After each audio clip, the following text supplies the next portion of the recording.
Hi to all. Well, we meet again. As always with fresh analytics, latest news and exclusive speakers. Henry Keane and his program Talk for More. Let's start. Entropy is the measure of a system's energy that is unavailable for doing useful work. I believe you just can't get a better definition of corruption. Corruption is a hidden evil that undermines trust, justice, and hinders the proper development of any society. It might be the deadliest parasite that erodes our world. Each case of corruption is like a drop of poison, slowly eating out the society from within. Unfortunately, this evil is present within all the societies. I mean, it's really international. It is interhuman even. Can it be beaten? It may appear almighty, unbeatable, but it's not. You just have to know how. So the collective efforts of citizens, journalists, social activists, political leaders, we can treat the illness, to eliminate this ugly parasite, to create a just and transparent society for our descendants. All of us, regardless of where we live, should be aware of how to counter corruption. President of Lithuania, Guterres Nausėda, has made a statement regarding corruption in Ukraine and Western arms supply. However, the media sensationalized it as a Yevheniia scandal. Allegedly, weaponry deliveries for the Ukrainian army are being delayed due to corruption. But if one takes an effort to delve into the essence of Nausėda's statement, one might see he was addressing a totally different issue. Specifically, he was discussing the risks associated with corruption scandals and how this poses a danger to European politicians who support Ukraine. Great deal of a difference, isn't it? Worth reminding that the decision of Ukraine's partners to transfer fighter jets to Ukraine has already been made, but it will involve several steps, however. First, pilot training and aircraft service infrastructure facilities have to be prepared. Pilots currently undergo training in several EU countries. Therefore, the Ukrainian armed forces are expected to receive the F-16s during the spring of the following year. The Ukrainian government regularly emphasizes the urgent need for these jets in Ukrainian skies. War knows no holds. Well, this is a question, a great question, and this is the question that I would love to ask my next guest. I am happy to meet Petras Auštrevičius, Lithuanian politician, diplomat, member of the European Parliament. Hello, Mr. Auštrevičius. Pleasure to be with you. Good day.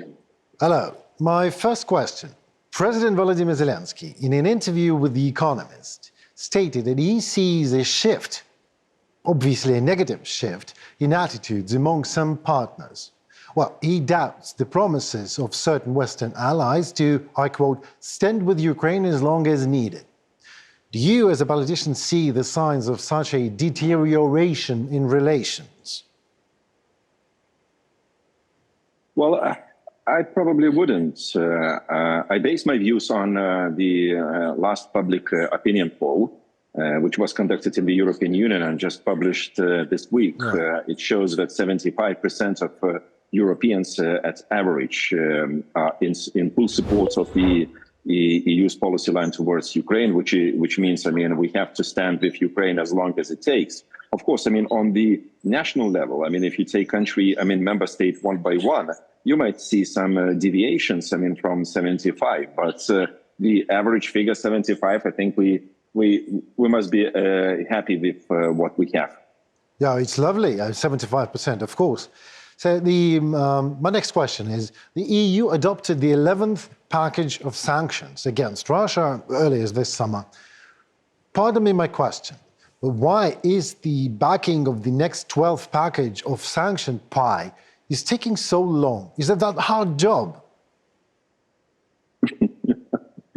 Well, I'm of the same opinion. I mean, I think we are already late with the 12th package. We had to start preparations for 12th package as soon as the 11th was announced. Right. I think there are many fields, and generally speaking, look, trade with the EU trade with Russia is almost an economical crime.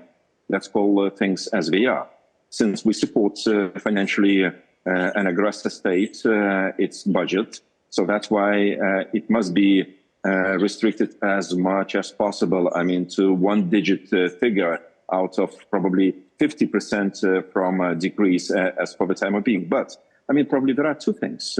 Firstly, I wouldn't reject that there are some thoughts to push Ukraine probably towards so-called peace talks by, delaying support, sanctions policy, and the rest. And secondly, some European businesses indeed increasingly resist cutting ties with Russia. So things are complicated.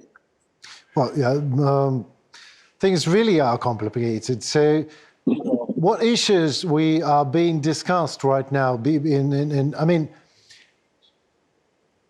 I'll start with the other question. I just love this question. Please pardon my ignorance, but why not to pull all of the sanctions there is in one go? Why we need to spend so much time and so much effort discussing what exactly needs to be banned and how it needs to be banned? Let's ban it all if we are fighting for human values, as we say. Why not to put it all? Why not to put the maximum pressure in one go? Is that even possible, mister? I wish, it could. I wish it could. I mean, I see same as you. I think we try to tease a lion, laying on the grass and, try everything, to pick up a piece of meat lion enjoys. And, it's expensive because, it's expensive because some member states, they have different points of view. Let's call things as they are. For example, Hungary. To agree with Orban on each and every next sanction policy decision, it takes time, and probably we have to give something to Orban, which I wouldn't at all. Because I think it's he's breaking down a stable and solid EU policy line on Russia. But well, that's probably salami principle with which the European Union is used to live.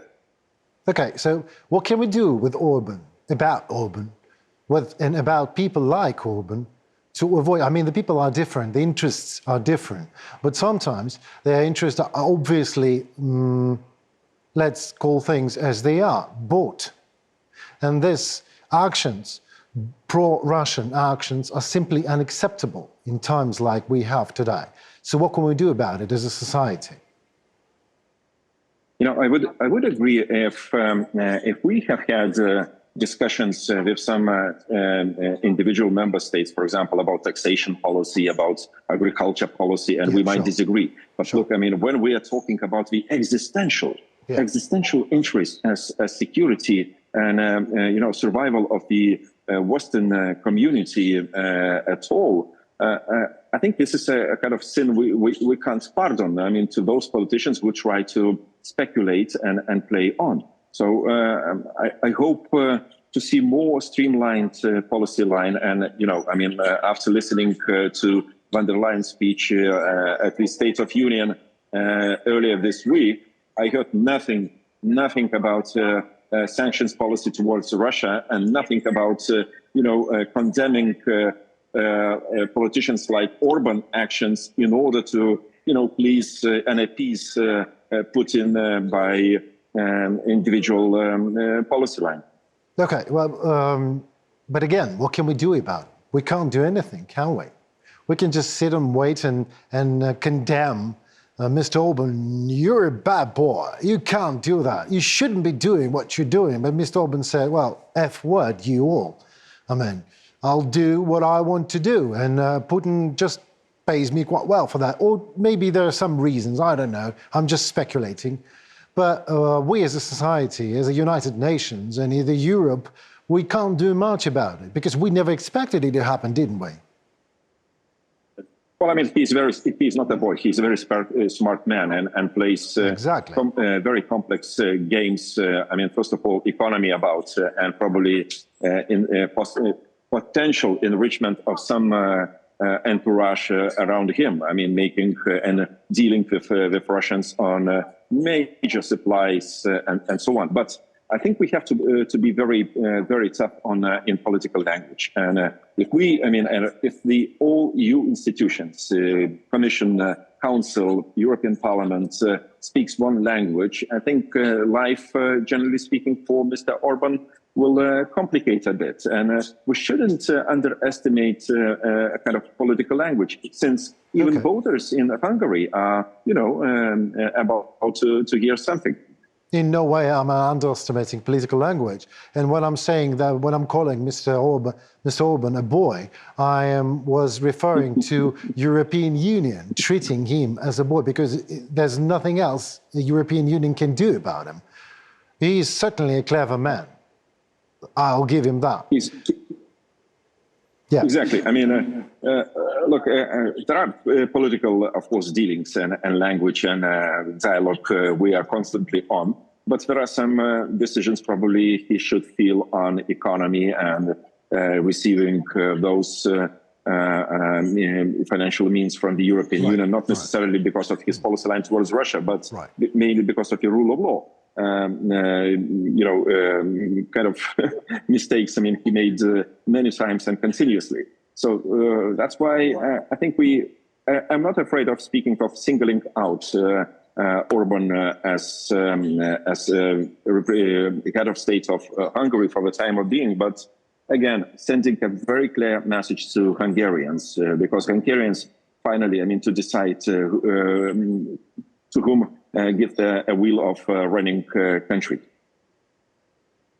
That's another question and another theme of discussion for hours and hours to go, because we can only, asking questions ourselves. We don't know what is going on in Hungary right now. But my question is, how would you assess the effectiveness of previous sanctions that we should know? Are they working anyway? Well, a number in itself, 11th package. Why did we need, so many? Why we didn't have only 4 or 5 packages of sanctions against Russia, and to complete all the economic isolation and pressure on Russia? Well, it's a salami principle. Bit by bit. Piece by piece. We're not finally convinced, but we are making the final decision, and enough of decisions in this regard. But what worries me about its implementation of sanctions, circumvention of sanctions become a major strategic problem. And as long as we didn't talk enough and we didn't convince neighboring states, which especially in Central Asia, South Caucasus, which are interested and willing still to trade and to transfer some technologies to Russia, nothing will happen. Let's be serious as it is. By the way, Turkey included. Okay, well, let's be serious. In what ways do you believe sanctions can be improved? Well, let us talk right now, you and me. What can we do to achieve the greater effectiveness of sanctions? If you would have one goal, one shot, what would you do? Cutting out from banking access to the West is probably something which really painful. And indeed, agreeing among the EU member states, no imports of gas and oil. Up to now, many member states still switch, to buying liquid Russian gas as well as oil. Look what German companies do. They buy via India, and India is the biggest, buyer of the Russian oil. We are deceive ourselves. It's like a closed circle, but it's awful. It's something no, we do not realize finally. No, let me disagree with you. It's not awful. It's very human and very humane. But don't get me wrong. I'm not sure. I'm very pro-Ukrainian. You can't even imagine how much. I've seen things. But if I would be running a company, and I consider myself an honest man, and somebody from Europe, not from Russia, would offer me a pile of money to do something wrong, to circumvent the sanctions, but I would be sure that this is a European company, maybe I wouldn't just dig deeper. Maybe I'm taking my honesty which is not really an honesty, but just an impossibility to steal. And these are two very big differences. So the humans are humans, and they will continue what to do, what they are doing. But maybe we should be more decisive in our actions, like not because exactly what you said. Look at the number: 11th, 12th, 14th number of package, and the missiles from Russia are coming on Ukraine every day, more and more. German companies and British companies and Indian companies are buying Russian oil in any way. They are doing this. I was actually having a very nice moment with the European Space Agency. We were working together, and they've sent me a picture of a Russian vessel, oil tanker. And then there's another company's tanker which is not Russian. So they've been just exchanging, pumping the oil from one vessel to another. And this is the satellite image. I have it. And what can I do about it? Almost nothing. I can do some sort of episode here in my show, but it won't change anything. We are people and we are doing things, but we can't stop it exactly. We need to change the political language. How can we do that? Indeed.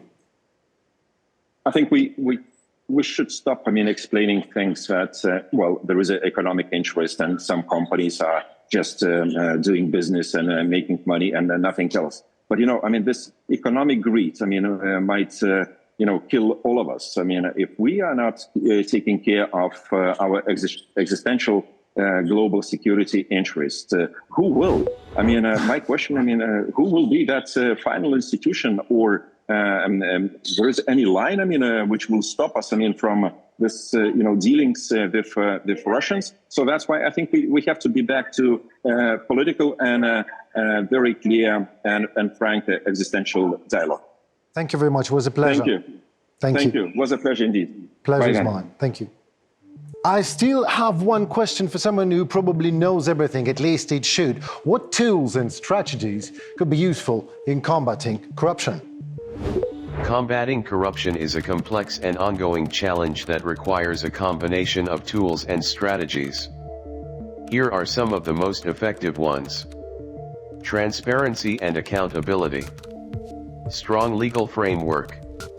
Independent anti-corruption agencies. Civil society engagement. Whistleblower protection. Education and awareness. International cooperation. Use of technology. Political will. Asset recovery. Public procurement reform. Community involvement. But maybe blaming corruption for the slow progress in warfare is just too easy. At a time when the world seems to be playing every man for himself game, and the United Nations, an organization created to uphold international peace and security, appears to be susceptible to manipulation by the brutal thug and aggressor, Russia.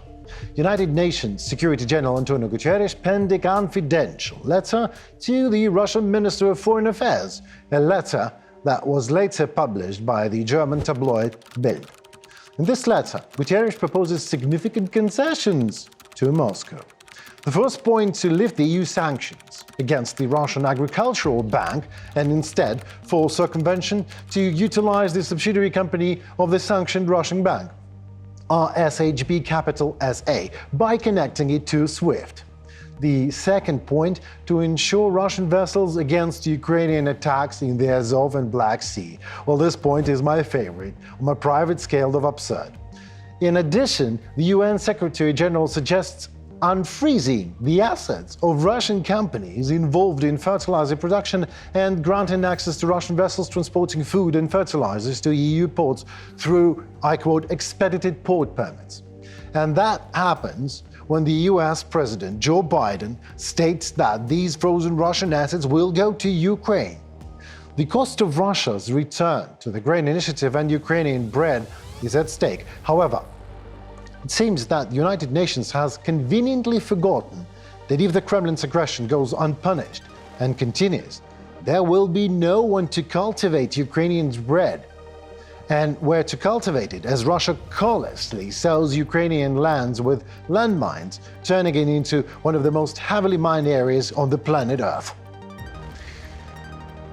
In Russia, such initiatives are met with natural Russian disdain. The Kremlin has stated that they will return to the agreement, but only after the fulfillment of the all points from the Guterres letter. Russian Foreign Minister Sergei Lavrov is far from pleased. He demands that it is not the subsidiary structure of Rossельхозbank, based in Luxembourg, by the way, that should be connected back to SWIFT, but the whole bank itself. At the same time, sources within the Ukrainian government, as reported by the German Wave media, have labeled Guterres' proposals as unthinkable disrespect and a reward for Russia's aggressive behavior by the United Nations. According to some high-ranking officials, the Ukrainian government will under no circumstances return to the grain agreement with Russia under these conditions. And I can clearly see why. They also won't give up their rights as provided by international law to continue attacking Russian naval vessels and illegally constructed structures such as the Crimean Bridge, whether insured or not. Russia is doing nothing but harming the Ukrainian nation. Meanwhile, the United Nations, an organization designed to uphold peace and truth, appears to be siding with the aggressor and seeks to help Moscow establish connections with the world that have been disrupted by international sanctions. Or it is Mr. Guterres' private initiative, maybe. After more than a year of Russian brutal aggression, the Federation even had the opportunity to vote in the UN Security Council. Russia took over the presidency on April 1st. Russia also led the council in February 2022 when it launched a large-scale war. Neither the tens of thousands of documented war crimes committed by Russia, nor the International Criminal Court's arrest warrant for Russian President Vladimir Putin have been considered reasonable grounds for suspending Russia's membership in the UN Security Council, or at least its presidency. Imagine a thug breaks into your house, kills half of your family, rapes your wife, abducts your children, and when the law enforcement comes, it wants to insure thugs' vehicles and lets this very thug vote during the trial. What do this law enforcement call but a fake? This all is despite the fact that, according to many experts, a procedure for suspending Russia's presidency did indeed exist. Ukraine's permanent representative to the UN, Sergei Kislitsa, called this incident, I quote, an unprecedented disgrace in the entire history of the United Nations. According to him, it is yet another stark testimony to the profound crisis the Security Council is going through right now. All of this is happening in the context of Russia waging war against Ukraine not for just over a year, but for almost a decade since 2014, when Crimea was annexed.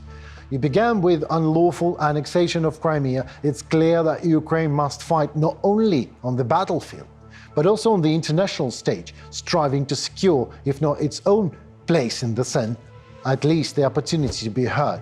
For various reasons, not the least of which is corruption, one of the strongest countries of the Soviet Union has significantly fallen behind and constantly sought support from international partners. We have our next guest ready for this quite a controversial question. Let's discuss it right now. Talk for more. And I am more than happy to give you our next guest, Oleksandr Matsuka, diplomat and former head of the Secretariat of the United Nations Security Council. Well, hello there, sir. Good afternoon. First things first, as a former secretary of the Secretary General, sir, please comment on that secret letter, which is not that secret thanks to Bild paper, from the UN Secretary General to the Kremlin. And what is this? How is that even possible? Do you have any comments on that? Honestly, I was appalled when I saw this letter, because it's absolutely unacceptable when the Secretary General of the United Nations actually ignores decisions of this organization, because there are a number of resolutions which say that, which actually call the Russian Federation as an aggressor, which accuses the Russian forces in numerous human rights violations, in annexation of territory, And suddenly the Secretary General offers his services to become a kind of attorney to negotiate on behalf of the Russian Federation to find the loopholes in the sanctions regime. Honestly, it's wider than that, because the Secretary General openly said, well, at the beginning, that the grain initiative, he considers it as a major achievement of his term as a Secretary General. And to me, it was kind of very strange to hear, because the Statute of the United Nations says we, the people, and well, we were kind of determined to save the generations from the scourges of war. And the main purpose of this organization was peace and security. And he is the Secretary General of the United Nations, not of the WFP, not of the World Food Program or agricultural program. He is the Secretary General of the United Nations. He has to deal with peace and security. And he, after visiting Ukraine and seeing what the Russians did to Ukrainian people during the first offensive, he came back and he said, well, yeah, well, but there is a danger of famine in Africa. We should take everything that Ukraine should be able to sell grain. Thank you very much. Well, of course, well, it's important to give us an opportunity to maintain our economy running, but to me, it's unacceptable. Well, as I said, appalling to learn that somebody can say that there is a danger. He never said there is a hunger in Africa, that people are dying right now. He said there is a danger. Now that they don't even say about the danger of famine in anywhere. They say that unless Ukraine, we reopen this grain deal, the grain prices will be higher. So we're talking about discount. And discount equals to basically human lives. Well, he measures Ukrainian suffering Ukrainian people by the price of the ton of grain. Right. So it's I saw different.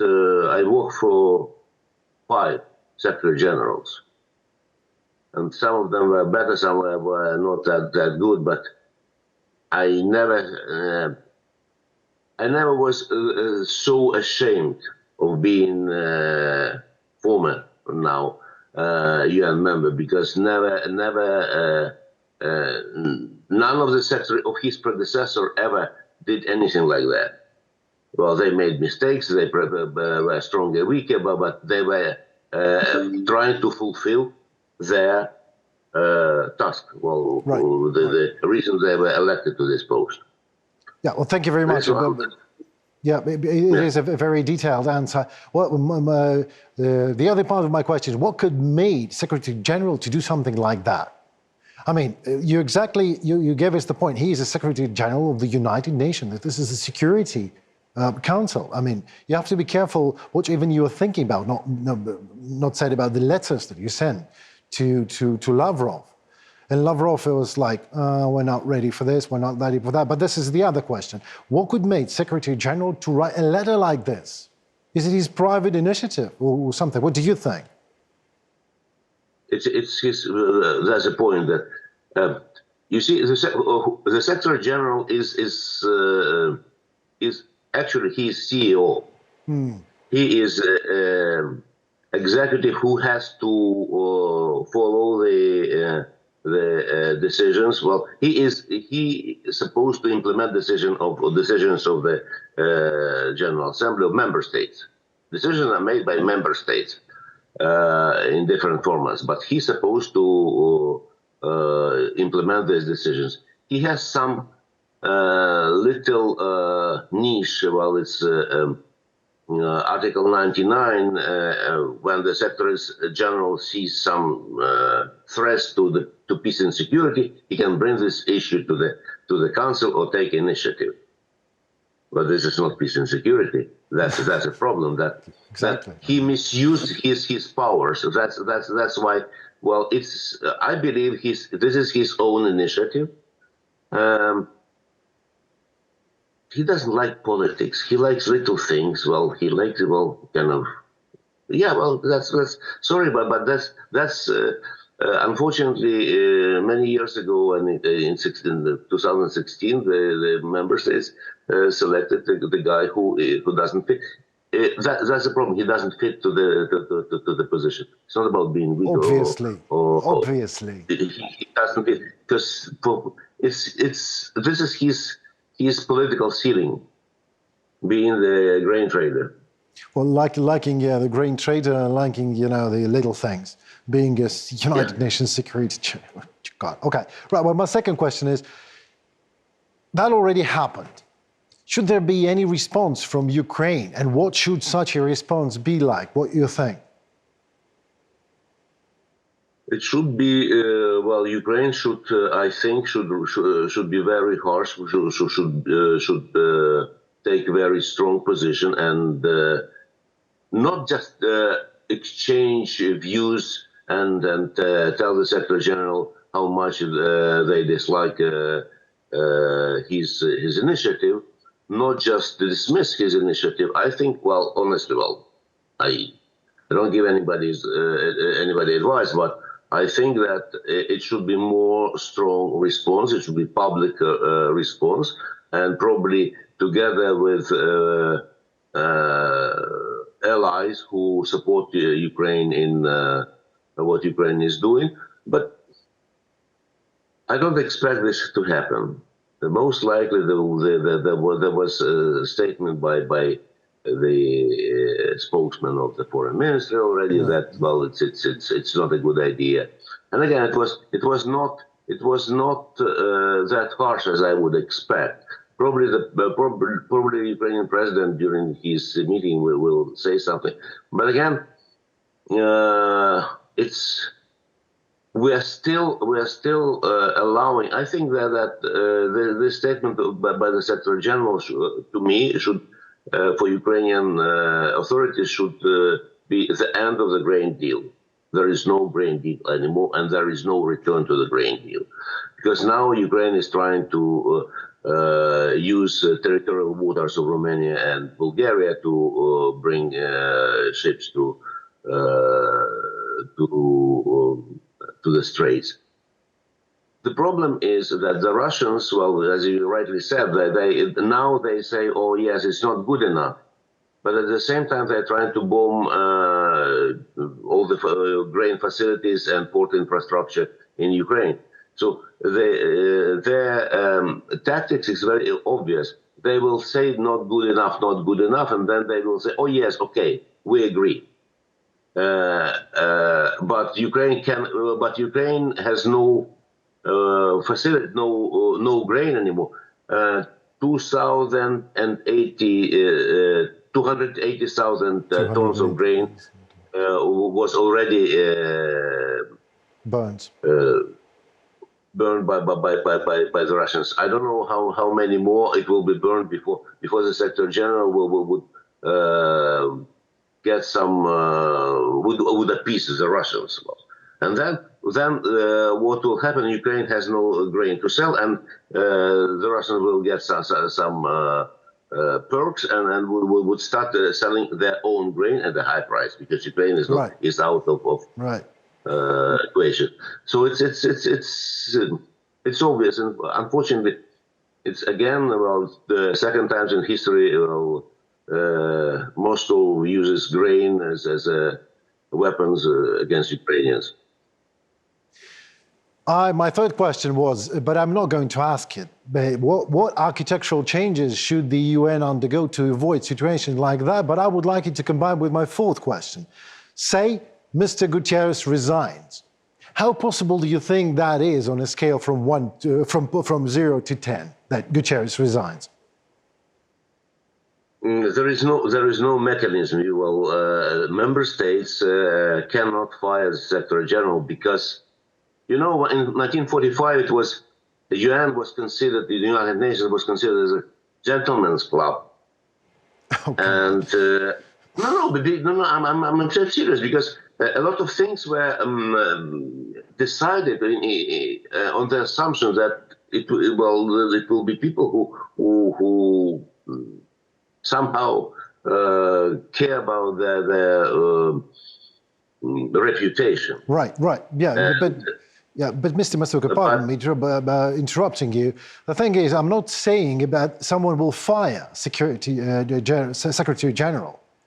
I'm saying that he might just go for his own reasons. Do you think that he doesn't find... I mean, this was a secret letter. It wasn't to be found. I mean, he probably wasn't... He was hoping that this letter will never be published and no one will ever know about that. But now, everyone talks about that. And maybe that is the sufficient reason to stand up from his chair and just go, because he likes little things, as you said.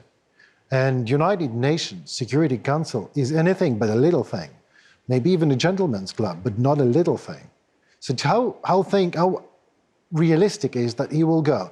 Or he will just say that, oh, well, I didn't mean any good to Ukraine, or I'm any bad to Ukraine, I will stay. No, that's most likely what will happen, that he will say that, well, there was a grain deal, and he's going, well, and Ukraine agreed to that grain deal, and Ukraine never said that it is beneficial for Russia more than for Ukraine. So, and that's why he will say, I was just trying to restore what was agreed before. So I don't expect him to resign. And okay. I tell you that there are a lot of, not a lot, but there are other things, which are not known to the wider public, sure. Which he should be ashamed of. All right, we're just waiting for another letters to be published. Let's wait for another. He just reappointed the Russian deputy who is responsible for counter-terrorism. You're right. He had the contract. His contract expired, so it was in his power not to renew the contract. He had his 5 years. Thank you very much. Well, see you in the next slide. But he just renewed, and this is political appointee. It's not a career. Okay. Yeah, sure. But you said that it once was a gentleman's club, but now, when it's not, and it doesn't have any mechanism to fire a person that likes little things and is not suitable for the position, maybe this is the next thing that has to be changed in the architecture of the United Nations Security Council itself. Maybe the Council should have that mechanism to fire anyone who is not suitable for working in United Nations Council. Yeah, that's true. That's true. Absolutely. Well, that is all for today. Thank you very much for your time and for your effort and for your expertise. And thank you very much for your detailed and very honest answers. We would love to have you back sometime to have more questions for you. It was a lovely conversation. Thank you very much. The pleasure is mine. Thank you. Goodbye. Thank you. Nothing about Ukraine without Ukraine. As simple as that. For several years by now, the Ukrainian government has emphasized that it is simply impossible to discuss path to peace and the future of the state without its involvement. Official Kyiv believes that only under Ukrainian terms can a genuine and lasting peace be achieved, as long as the United Nations does not look too united.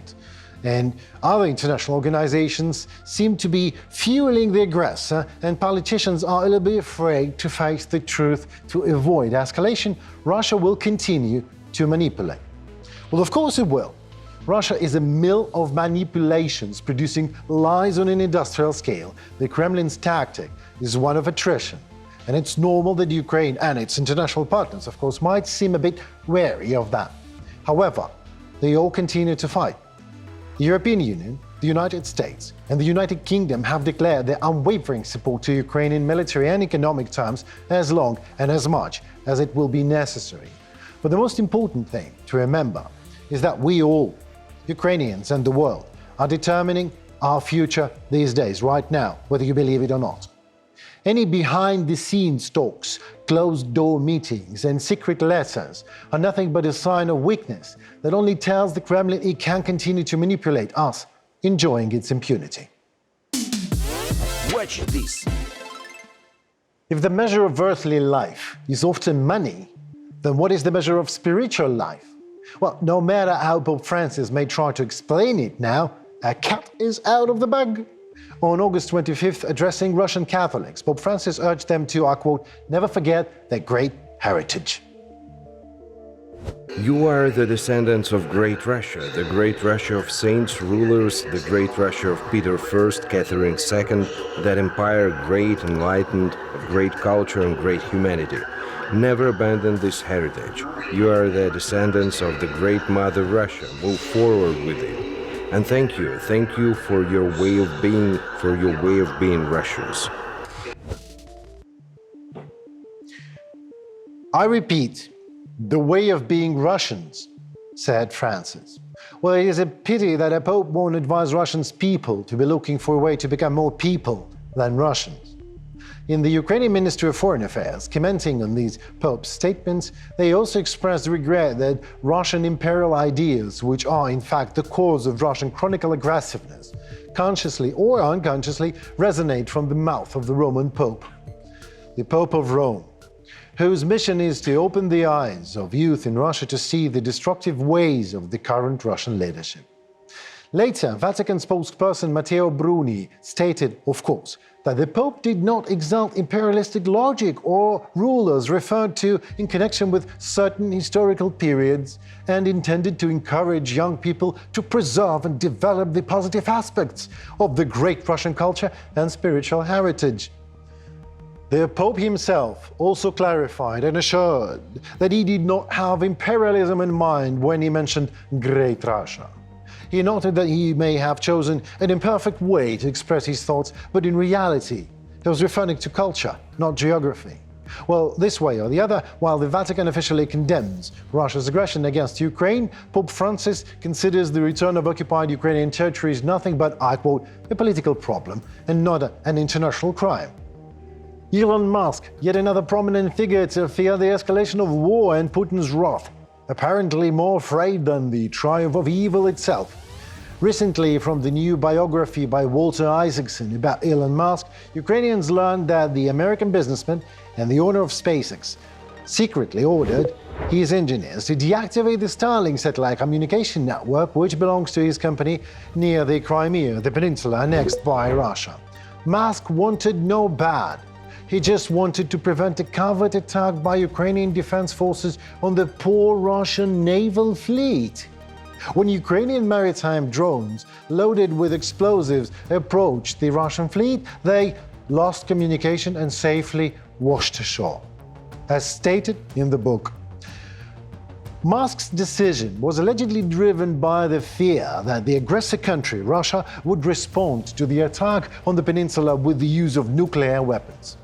Later, Musk clarified that he did not disconnect the network but refused to activate it for the same reason. Since February 2024, Elon Musk has commented multiple times on the war led by the aggressor country, Russia, against Ukraine.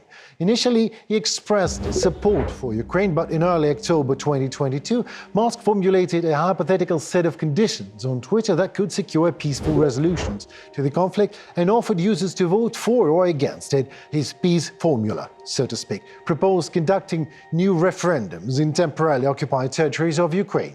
Additionally, according to Musk's perspective, for peace to be achieved, Ukraine needed to confirm that Crimea belongs to, that's right, Russia, and Ukraine should agree to a non-blockade status.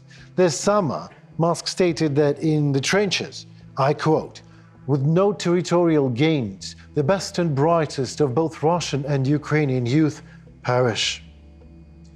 No one wants the escalation and nuclear attack, including Ukrainian and President of Ukraine, Volodymyr Zelensky. However, Real escalation will come when Putin will grow absolutely impune and not fearing the world. And peace, real peace, will come when the world stops fearing Putin. The act of appeasement only fuels the aggressor, leading to global tension and a massive worldwide warfare.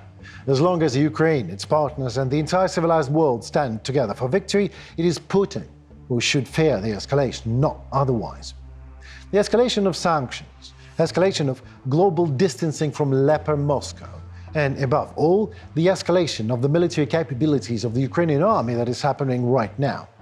Only then can genuine and just peace and stability be achieved without any appeasing proposals that are fueling the Kremlin along with the corruption scandals in Ukraine. In our studio, Yevheniia Kravchuk, member of the Ukrainian Parliament, head of the Committee on Culture, Science, Education and Media of the PACE, Parliamentary Assembly of the Council of Europe. Hello, Yevheniia. Hello. Thank you for inviting me. Sure. Question. Elon Musk once said he is willing to die for the United States.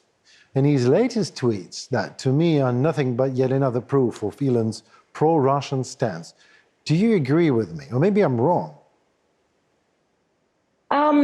We can look at the case about Elon Musk's statement that he doesn't see any Russian propaganda in Twitter or X, as it's called now.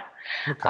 And there was a good reply from Ukrainian Center that is fighting disinformation, proving that there is a whole bunch of Russian propaganda in X. And actually, moreover, X now took away this small information that was at the Twitter accounts that were at the Twitter accounts of the Russian either official people or like Russian media they are state sponsored. So actually, it's it's sort of a sign that Elon Musk doesn't mind having a Russian propaganda.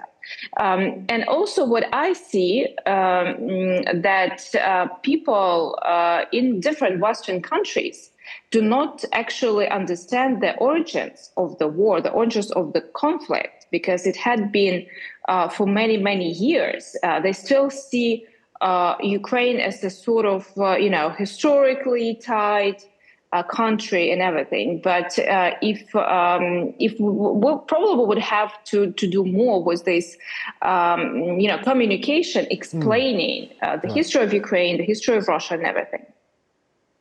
Well, we could be explaining forever. I mean, some people are not even knowing the roots and the reasons for the World War I, for the World War II. Some people in the West and in the Europe are really thinking that when they close their laptop or turn off their mobiles, the war is just over. They don't understand why these Russians and Ukrainians cannot find the base for the mutual dialogue, is what they have been asking. Sometimes, maybe they will understand it when Putin will come at their door and will kill their family and will rape their women and will abduct their children. Maybe then changes will be obvious. So I'm absolutely with you. I agree with you. And I thank you for your answer regarding this possible Elon Musk's pro-Russian stance. But my next question is, President Zelensky's statement on noticing a change in attitude among some partners. But my question is, usual, everyday people, are they changing their attitude towards Ukraine? Or is it just a political undercover high chair agenda and has nothing to do with people living on the ground that still are more or less pro-Ukrainians, if they even don't understand the reasons for this war and the background of it, but they are still standing for Ukraine because it's obvious the justice on Ukrainian side. So is that the case? Exactly. It's about black and white, and politicians, they see the shadows, these shades, and gray. Of course, of gray, yes. And they think about the future elections, but forgetting that actually for the success during elections, you first of all you have to be clear and you have to be sincere with the voters. And the truth is that anything has changed. I mean, Russia is still an aggressor. Russia is killing even more people. Russia is planning the attacks on the civilian infrastructure, energy infrastructure, for the next winter to put Ukraine into darkness. They couldn't do it for a long period, at least. They couldn't do it last winter, but they do have plans to do it this winter.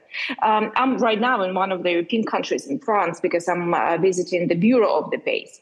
And we're discussing the agenda and what resolutions to vote for.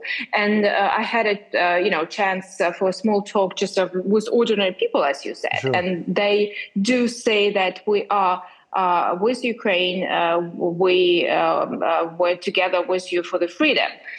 So, of course, ordinary people in different countries are influenced by, again, Russian propaganda. And actually, this propaganda is becoming more and more sophisticated, trying to use the Western experts saying that, okay, we have to push on Ukraine for the negotiations. But that just proves that for Russia, is much easier. They want it because it's cheaper than to fight, to have a war. They want to try to influence from the inside.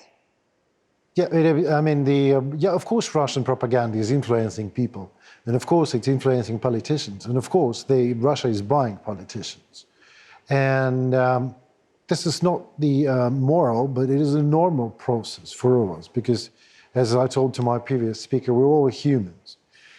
But as a member of the Ukrainian delegation to the PASE, a resolution is currently being considered to recognize Russia as a dictatorship. What is your perspective on this matter? And how do you think it might impact relations between Ukraine and Russia, as well as Ukraine's standing in international forums? Could you please tell us more about that? Well, first of all, I have to emphasize that the Council of Europe is so far the only international organization that had guts to kick out Russia. We did it in March of 2022, just a few weeks after the full-scale invasion. And now there are 46 member states in the Council of Europe, all of the EU, all of the European Union countries, but also countries from that are candidates or to the east, more to the east, as Georgia, as Azerbaijan, as Armenia. So it's a wide range of countries. And I have no doubt that in October, the Parliamentary Assembly will vote in favor for this resolution. So far, it was adopted by the Legal Affairs Committee. So actually it was prepared by people that do understand what are legal terms and how to prove that Russia is a dictatorship, because it deals actually with the changing of the constitution, the amending the constitution, allowing Putin to be basically Tsar forever. And all of the international legislation, it gives the, it says like you cannot be a president for more than two terms. But basically, he had been president, and he had been prime minister, then he amended the constitution. Well, he changed the constitution, exactly. Yes, he just changed the constitution in terms of his favor. And it will be like his age. I mean, of course, we all hope that we will not see these numbers, but his age could be like 86. But by the end of these legal terms being as the president, I mean, there is a whole generation of Russians that were born and raised, and Putin was president or head of the state, basically, or Tsar for all this time. And actually, why it's important for democracies, for the countries that are helping Ukraine as well, and how can you call for the negotiations with a dictator? I mean, we are all democracies, okay? So we value human rights. We have democratic institutions, and you want to sit at the table with the person that doesn't care about democracy at all. Exactly. Then, it doesn't make sense. So what? Putin is not about the sense. It's about, he and the Kremlin is about making people do what he wants. And at some point, he manipulates Europe quite well, if you ask me. I mean, let's call a spade a spade. Okay, we call the Kremlin and Putin's Russia, I emphasize, a dictatorship. So what? What changes? For our diplomats, it will be another tool when someone, whispers in the air saying, "Okay, now it's time to sit at the table of Now negotiations." it's a dictatorship. Yeah, but it's you cannot sort of, and it's also as we spoke that people do not know history.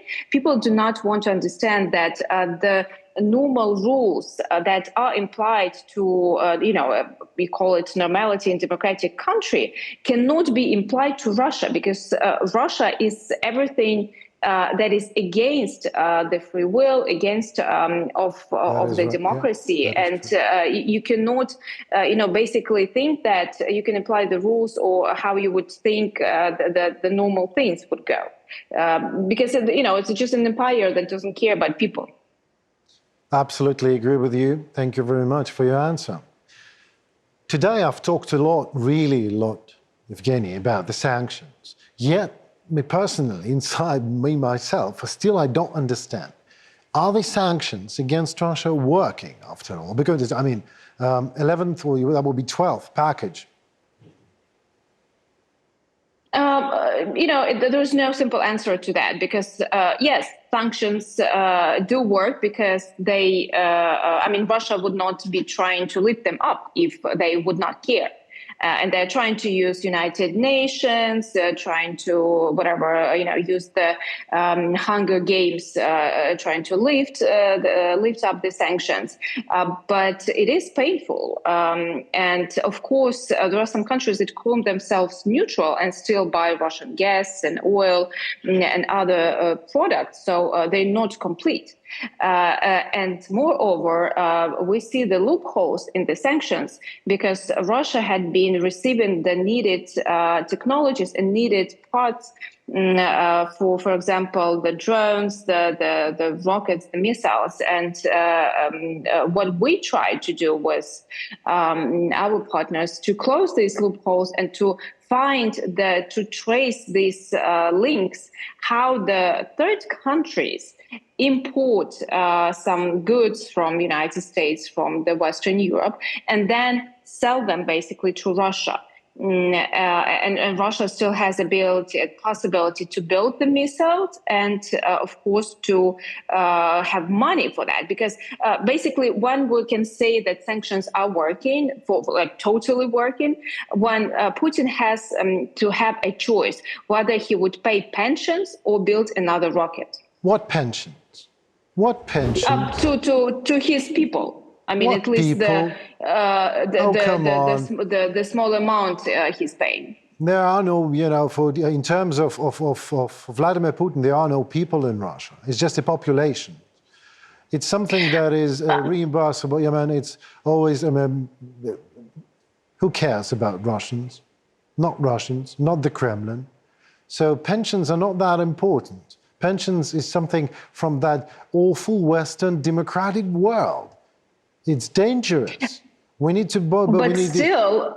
But still, he's not at the position that he has to choose whether to do this minimum social wages or, finance more, military projects. Thank you very much for your time. Thank you. Thank you for what you do. The pleasure is mine. Thank you. Bye. I was wondering recently, how can one explain a term of corruption to a child? A fairy tale, maybe?